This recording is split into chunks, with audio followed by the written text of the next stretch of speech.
is. Yeah, you've got the electrical, I think the magnetic,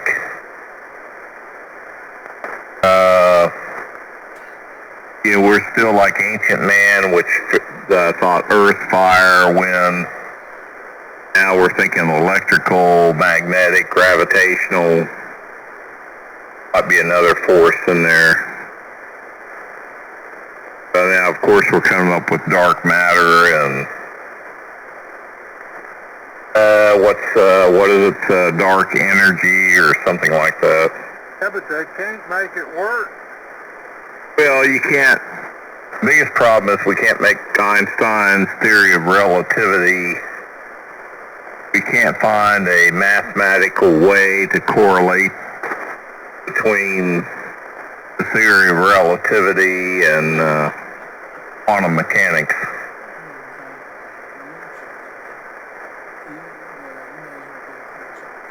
But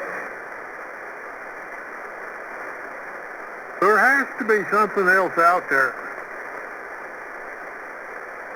yeah, that's kind of what I'm thinking. We just haven't figured out what it is yet. But anyway, I can't remember the order of strengths of what we're calling now, which is stronger. I know the gravitational force is like force. the weakest to our perception and what we can do. It seems like one of the strongest, but really it's the weakest. Hey, Brad, what do you think? Well, between all the different forces that we're calling that, make up the universe now, the electrical, magnetic, gravitational, there might be something else there. There's definitely something else. Based on the research that I've read about, but I know astrophysics. Well, yeah, because they've got all their calculations show that there's much greater mass to the universe than what we're seeing. The movement of stars within galaxies and galaxies through the universe. And there's dark energy. Existing mass that's out there, gravitational effects. Right, and then there's dark energy that they're calling it dark energy, I think. I may have the terms wrong, but Dark matter. Yeah. well, dark matter, but also they say the universe is expanding at an ever-increasing rate. Well, not all of it. Some of it's collapsing. Well, in certain spots, but overall, when you look at the overall, We're going to argue about this. Really? I think we double Brad. Go ahead. I think really we're going to argue about this. Hell yeah, what else? I don't know. Something that means something to me. Well, this means something to me. I'm sorry. No, dance for me, clown, and entertain me. It's all about me. I'm sorry. I'm not that guy. No, go ahead. I'm listening, kind of. Well, I think the dark energy stuff is it's kind of like, okay, so if you believe in Big Bang and you watch an explosion, for a certain period of time, everything is accelerating away from that explosion or from the point of explosion, point of interaction, whatever you want to call it, until it hits a certain point, and then the energy is expended and it slows down. That's what my thoughts on dark energy are, and we're just, we're here for such an insignificant period of time that we observe, and what we're observing, even if it's over multi-generational, we're just in that point of time of acceleration. We haven't gotten to the point where the explosion is losing energy and slowing down. I mean, can you see the energy that's making the explosion, making everything accelerate, at a very high speed. You can't see that, you can just see its effects. Remember that the size of the universe is based mostly on what we can observe out there, and it's light and to an extent radio waves traveling through space. Correct. So we're still looking at the speed of light, and that's a problem because our view is limited. That it's over 3 billion light years across. Right. Well, again, we're looking at everything from the point of view as the speed of light at being the maximum possible speed of the universe. And you're talking about so much energy that was created, or so much energy at the creation of the universe, that the folding of space-time could have happened. Sure, it kind of makes my point. We can only see what we can see, and that's the light spectrum. Correct. So we can only measure that part of it. But from our limited point of view, and say, hey, the speed of light is the maximum potential. You can't fold space and time. The rate we're learning. For space-time. At the rate we're learning about even things like that are so intangible, at the rate we're learning about it, 20 years ago we'd have said we'll never know, our grandkids will never know. Now I'm beginning to believe I'll be around long enough to know a lot more than we know now. Oh yeah, a lot's happened in my lifetime. My God, and it's just, and the rate of that learning curve increasing is an exponential curve too. It's insane. That's only for humans, but not for AI. Well, that AI is going to be the next big step that shifts into another gear. Oh, we may all end up being a race of AI.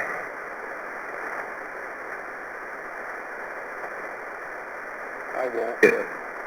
With our current technology,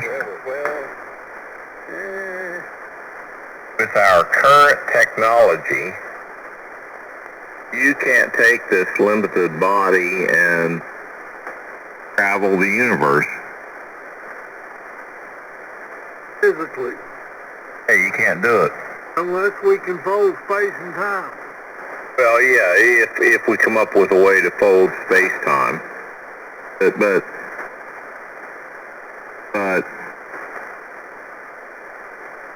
even at that, who knows if this body can survive that transition? Well, we've already proved that possible. Oh yeah, that we can fold space-time, but we haven't proven that we can survive it. But if you're in some kind of vehicle or something, I mean, you know, if you can actually survive that transition. Why would you need a vehicle? Well, maybe not, but either way, I'm just saying, whether it's a vehicle or you somehow break yourself into energy like they do with the transporters, science fiction transporters, and move you to another place.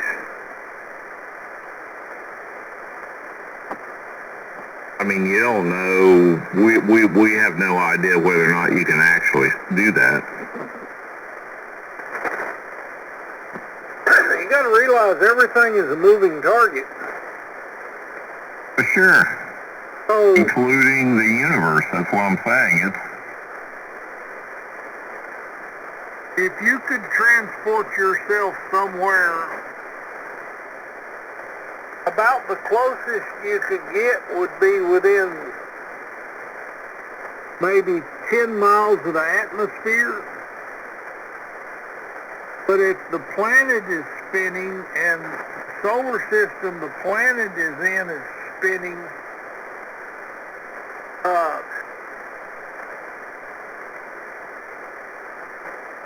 you would have to instantaneously be there, because the time shift, even if you're looking at it from light years away, it's going to be years in a different position when you get there. Correct. So that's what I was saying about if you could do the jumping like they did in, if you ever watch that series, Battlestar Galactica, and I think if we ever can do faster than speed of light travel, basically they jumped from point to point. You know, they folded space-time and jumped from point to point, not the crap like on Star Trek where you travel through the universe at warp speed by compressing space-time in front of yourself and expanding it in back of yourself.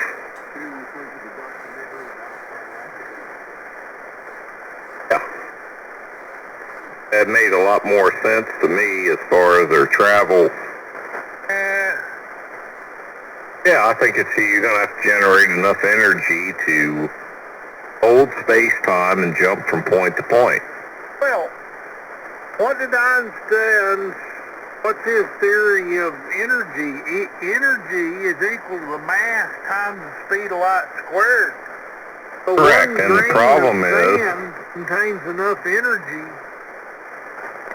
to probably propel us across our own galaxy. the problem is with Einstein's theory, if you use the E equals mc squared, there's not enough energy in the universe to transfer any intelligence or anything faster than the speed of light. There's not, because the way that formula works out, you know, the closer to the speed of light you get, more and more energy it requires, and therefore you cannot, you know, you have a speed limit, the speed of light, that's it. Didn't we just a few years ago talk about breaking the sound barrier and how you push up against it? People were saying you can't break the sound barrier because it takes too much energy.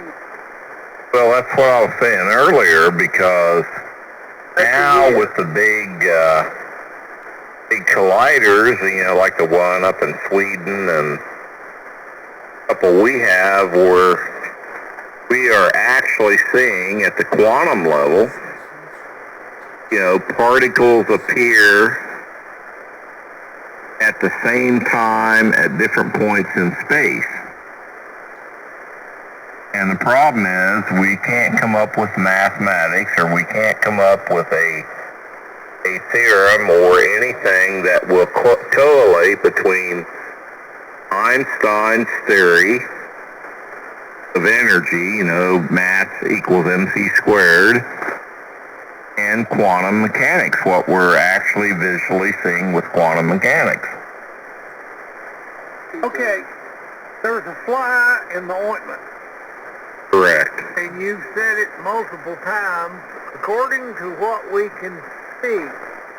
But we know from that multi-wave test that if you try to observe something, you cannot. Correct. Well, that's true. That's another weird thing of the universe. If you try to look at it, you can't see it. Right. And in there, I feel like is the flaw. We're trying to observe it so we can analyze it, and we shouldn't be trying to observe it. We need to just analyze it. So let me bring this thing home. Radio. 30. WA4WM. What we are doing right now, talking to each other, is radio theory. In other words, we can do it, and there's all kinds of hypotheses out there, but we really can't prove why we can do it. Therefore, it's still radio theory.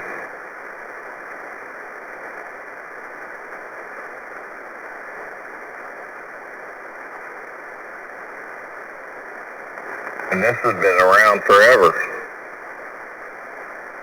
I mean, as far as my lifetime's concerned. Did you know the Hubble telescope has discovered a sister planet like Earth? Yeah, I heard something about that. It's got oceans and land masses and oxygen.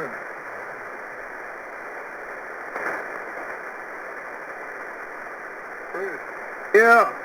I'm about to roll back to my FM broadcast, but part of their last statement talks about Pakistanis are ceding lands into Kashmir to radicals to stir up some trouble. Did you find anything about that? If you're still online, if not, don't worry about it. If I stumble across it, I'll let you know, but I don't know how to hunt for it. No, it's fine. I'll be back in about 15. Yeah, I'll force you. I mean, without contacting the State Department and getting put on a list. These are based on quoted news articles. This happened in the last week or two. Anyway, I just thought I'd mention it just to keep world politics interesting.